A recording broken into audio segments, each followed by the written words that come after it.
am a soul reader, a soul coach, and also a creator. And Heather here, a professional astrologer for about half a decade now, doing astrology readings, writing blogs, loving the stars in general. We decided to create this series. We are starting with just like the beginning of the year, and then we're gonna go more into the specific transits of each month in terms of astrology and energy.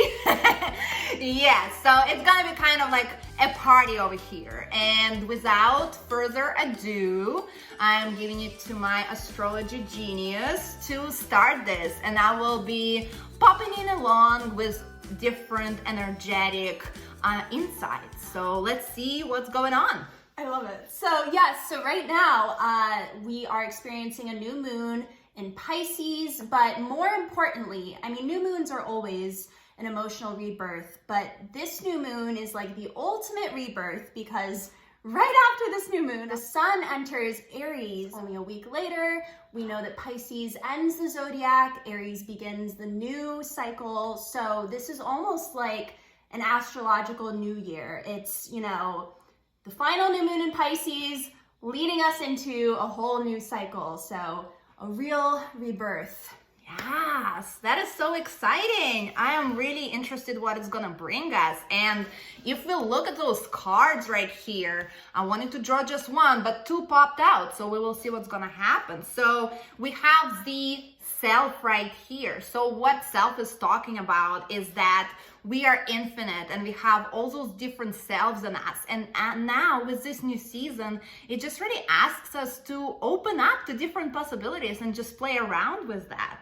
But for that, you definitely need a surrender and bravery, as in your first kiss, you know, this anticipation, you know, like what's gonna happen, and surrendering to whatever happens after. So this ultimate rebirth is really about leaning into playfulness, into just different aspects of yourself, and being brave with that and surrender to whatever's gonna happen. I love that. That is so, it just encapsulates moving from Pisces into Aries. Aries is all about bravery. So that is just, I love it so much. So looking at Pisces specifically more in depth, what should we expect from a new moon in Pisces? You know, Pisces is all about the emotions. It's a water sign. And more specifically, Pisces tends to deal with themes of the victim or savior complex. So, you know, Pisces new moon is all about letting go of boundaries, really experiencing an emotional purge, just letting it all out, and getting rid of any ties that you have to any victim complexes, so that when we enter Aries, you're ready to take action and, you know, you don't have any emotional baggage going into that. Oh, I'm so excited for that. So for Heather mentioned here, kind of like 3 different avenues which we're going to be moving into emotionally. And so first, how we can let go of those boundaries. And the card that came up is the Queen. So what the Queen is all about? The Queen is all about is sitting in her righteous place. And we all have that place because we came into this world. So you are righteously here. So sit there, and your boundaries, just let people in and let people be in their righteous place. And so that really brings a lot of patience and a lot of forgiving, because you need to let people be who they are. For the emotional purge came out the Mystic. So the Mystic is all about sitting in the darkness, sitting in your emotions, which can be dark sometimes, and transforming them by sitting through them. It's kind of like the Shiva and like that poison of the world, how she swallowed it in herself to transform it in herself into a nectar, which can feed and transform others. So that's what we are really doing by that emotional purge. And the last thing is victim complex. Oh my God, it's happening to me all the time. It's hard. It's hard. Oh my God, you just always want to scream, "Poor me! What's happening?" You know, it's normal. We all have that. And so what can help all of us energetically is leaning into this eternal child. Absolutely. So what is eternal child? Eternal child is all about being just leaning into that infinity of your being, because you always have this eternal child, which is timeless, ageless, infinite. So every time when there is like thoughts of victimhood or like, oh, this happening, not this, or poor me, anything, just remind yourself, I am this infinite, amazing, divine being with unlimited potential. Lean into that and you see your victim disappear. So what else is happening? I love it so much. So in thinking about this more in terms of just what a new moon means in terms of astrology and how to work with this in your own natal chart. So whenever there's a new moon, it's, you know, from our perspective here on Earth, the sun and the moon are right next to each other. They're reuniting for the first time in a month.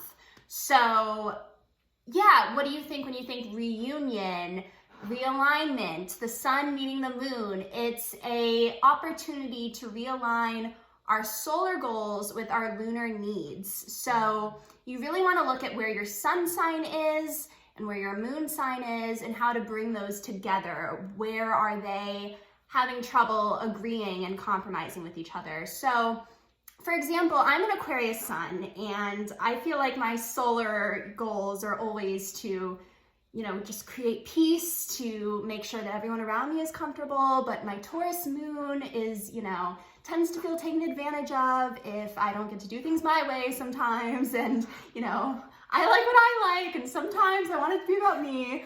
So yeah, so the new moon will bring these issues to the surface. It's a good opportunity to think about how I can bring those energies together. So all you have to do in looking at your own natal chart is looking at which sign your sun sign is placed in, which sign your moon sign is placed in, and think about whether those energies agree with each other. And if you feel like there's a disconnect, how can you connect the head with the heart, the ego with the subconscious emotions? What is your subconscious asking of you, and how can you bring that to light?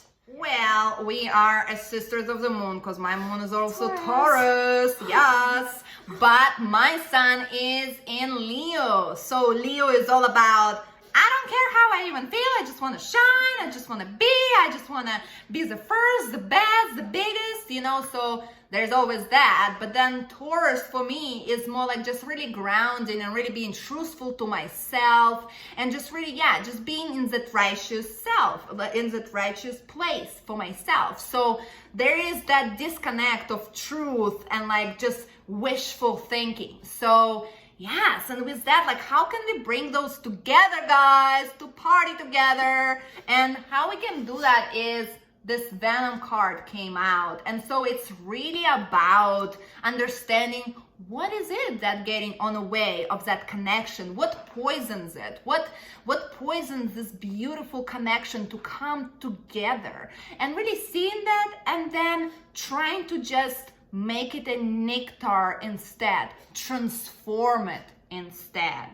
So it looks like an amazing astrological year is coming upon us. Absolutely new energy and ultimate rebirth. What Absolutely. else? Yeah. No, definitely. So yeah, just process those emotions now. Think about how you can connect your sun sign and your moon sign, and, you know, get ready to start new projects, to have all this new energy in you, because that's what's coming. March 21st, Aries season. Yes. Get ready for it. So much freedom, so much creativity. Let your inner child out to play. And yes, that's kind of it. Thank you so much for tuning in. I am doing personal readings and coaching and just a lot of other great things. So just follow me on my Instagram and see what I'm up to, and we can work together or collaborate. And Heather here. Yeah, I have a website called reallife-astrology.com. Get the dash. And I have my blogs on there that you can read, and you can also purchase a natal chart reading with me. Find me on reallife-astrology.com. I love it. Thank you so much, guys, for tuning in. You're absolutely amazing. I wish you all the best in this new lunar year, and let's get it. Woo-hoo, woo-hoo.